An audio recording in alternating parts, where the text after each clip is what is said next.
Their Eyes Were Watching God is one of the first texts to explore this journey for voice, Black women's voice. And I'm not just talking about audible voice, but voice in a patriarchal society.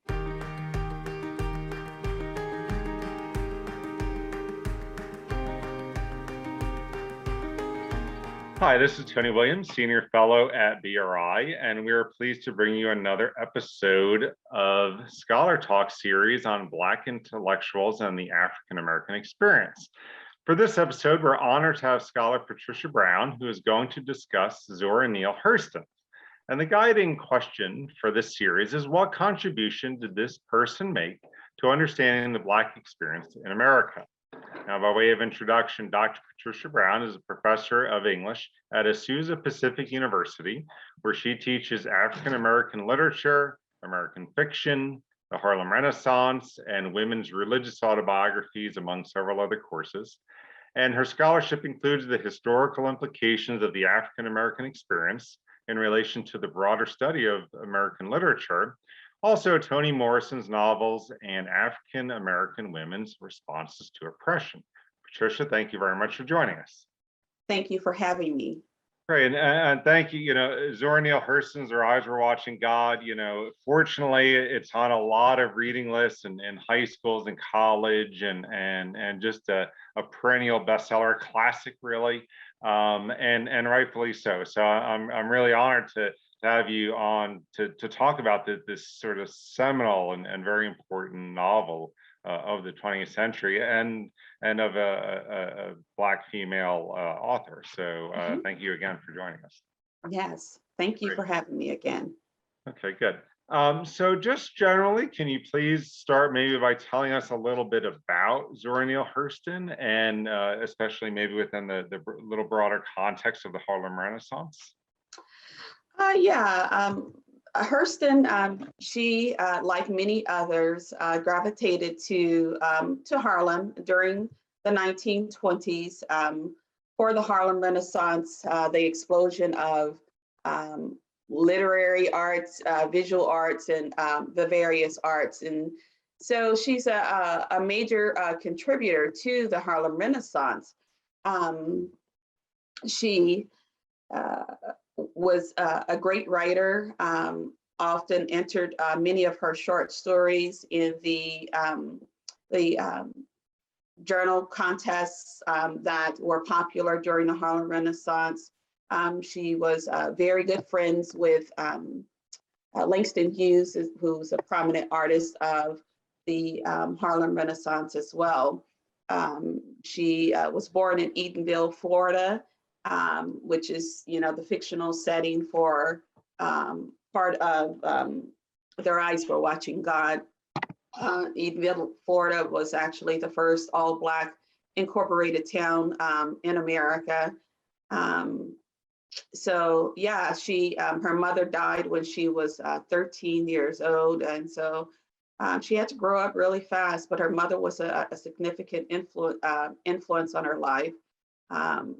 Often encouraged her to be ambitious and inquisitive, telling her to jump at the sun, which is a common motto and motif in Hurston's writing and what scholars focus on.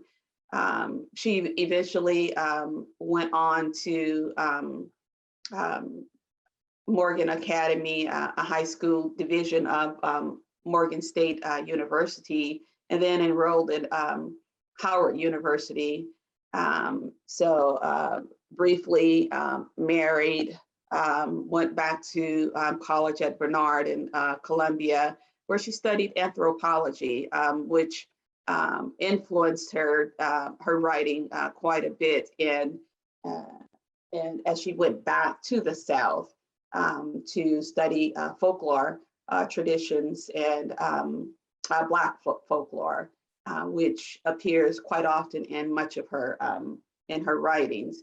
So unfortunately, let me say this: she and Langston Hughes had a great a great relationship until they had disagreement about a play that they produced together called Mulebone.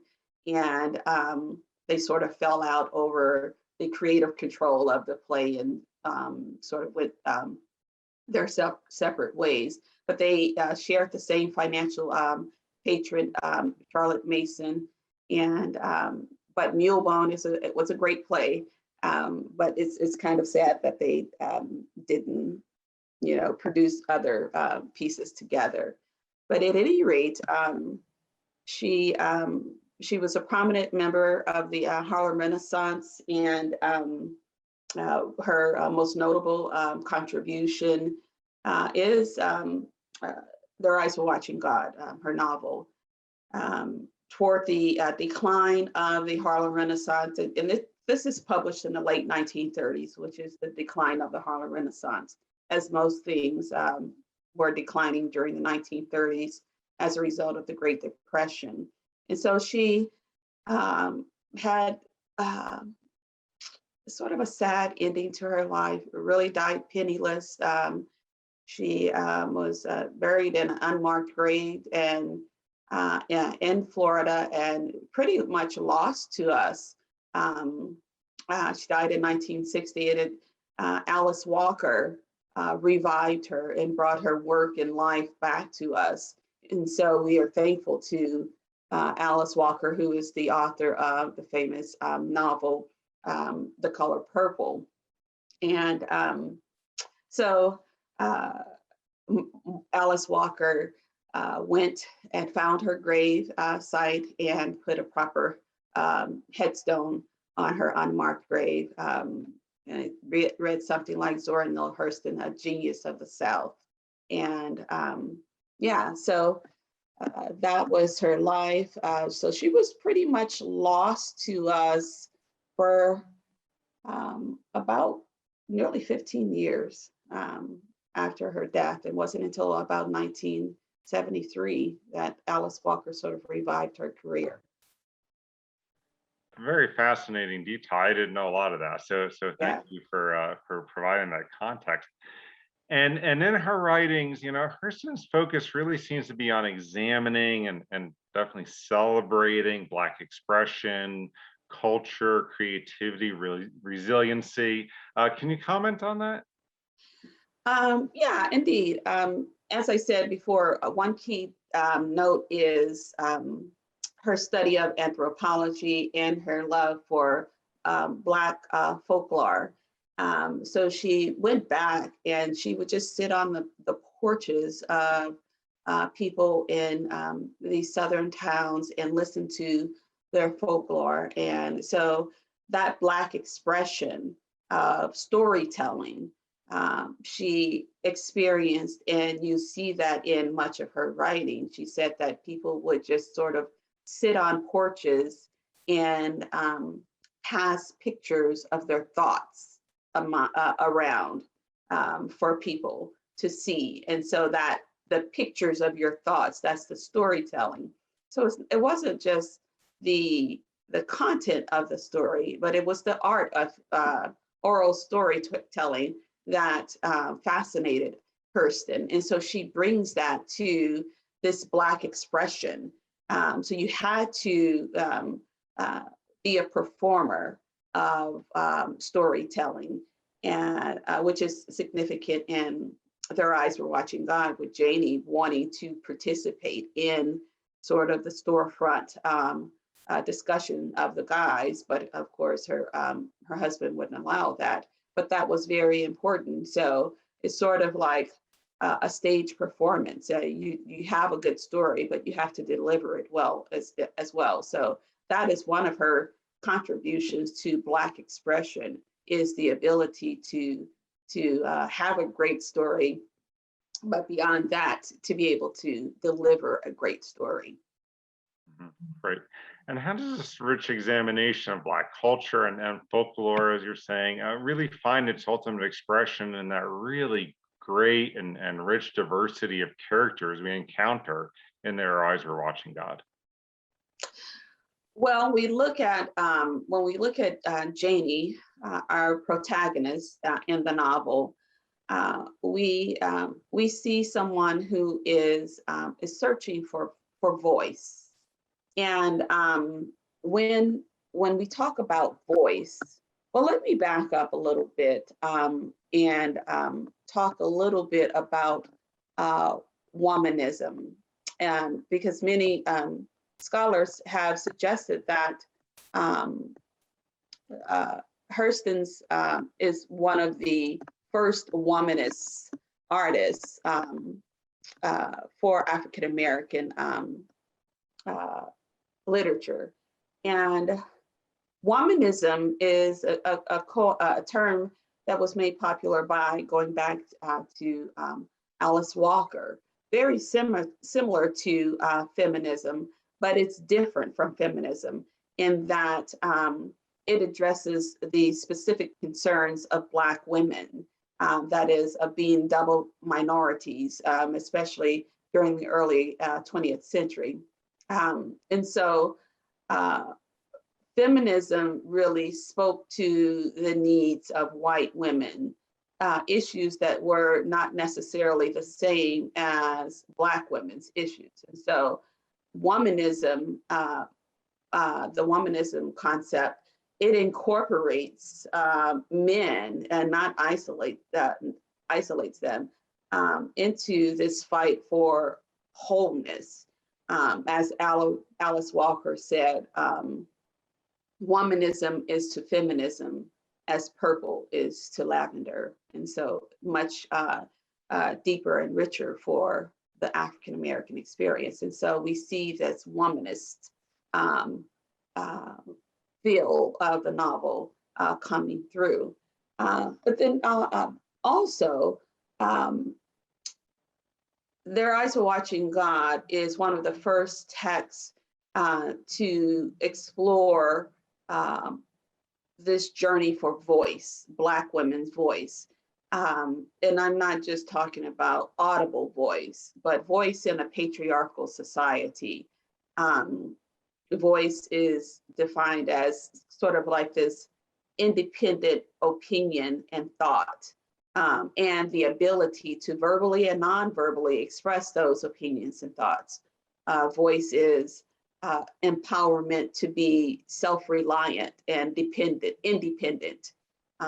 Voice is self-defined personality and self-defined roles. And so we see in Their Eyes Were Watching God, Janie's search for voice, and as voice is defined, as I just noted.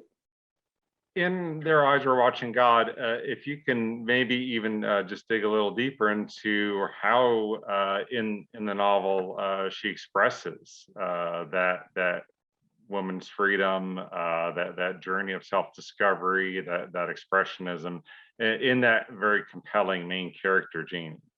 Yeah, certainly. We can look at Janie's experience through her 3 marriages, right?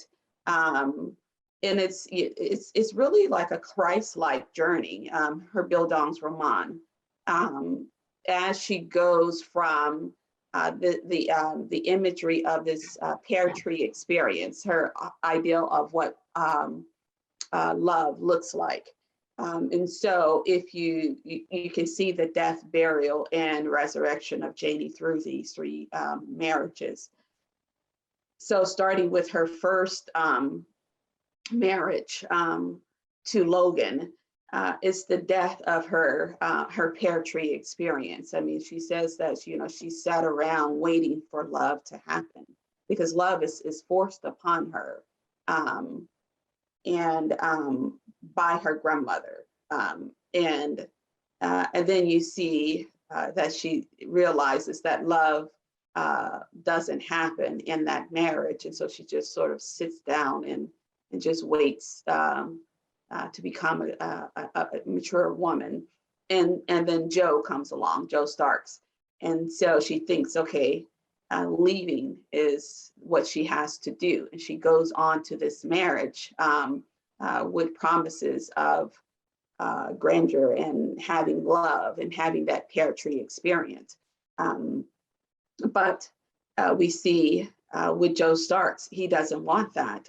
So you see he silences her when he starts this town as mayor of Eatonville. The people ask the mayor, "Can we hear a word from your wife, who's Janie?" And he says, "No, I didn't marry her for any speech making. I'm the big voice." And so literally he buries her voice. So you have the death of the pear tree experience with her first husband, and then the burial of her voice with her second husband. But then Tea Cake comes along, the younger guy, and he represents the resurrection of her, what voice means in its full state. He says, "You have meat on your head. You can use that." And that means, you have a brain. So he teaches her how to play checkers and, do various things, go fishing, whatever she wants to do. He says, "You have good meat on your head." So Joe Starks, her second husband, was constantly telling her what she could not do. And so Tea Cake comes along and tells her what she can do. And so Tea Cake really functions as almost like a Christ-like figure to her. She has a lot of biblical imagery when she talks about him.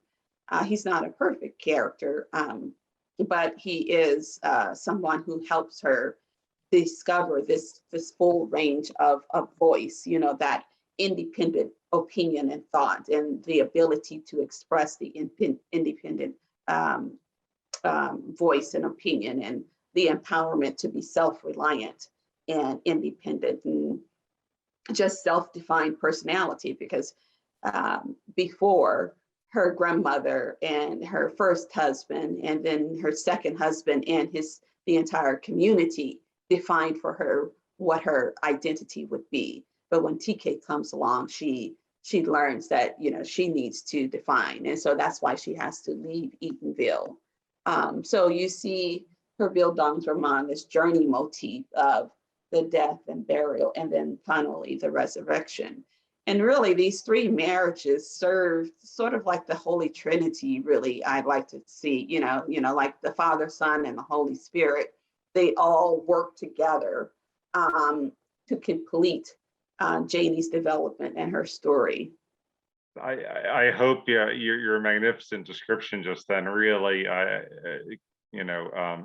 urges every single viewer to read this magnificent book. It really is great. And so my last question is simply, what was Zora Neale Hurston's contribution to understanding the Black experience in America? Well, this particular one, I would say her contribution was understanding Black women's position and their double minority status, and how it's so unique and what they have to fight against. I love the imagery of Black women as mules of the world, which sort of defines women as the lowest, Black women as the lowest rung on the ladder.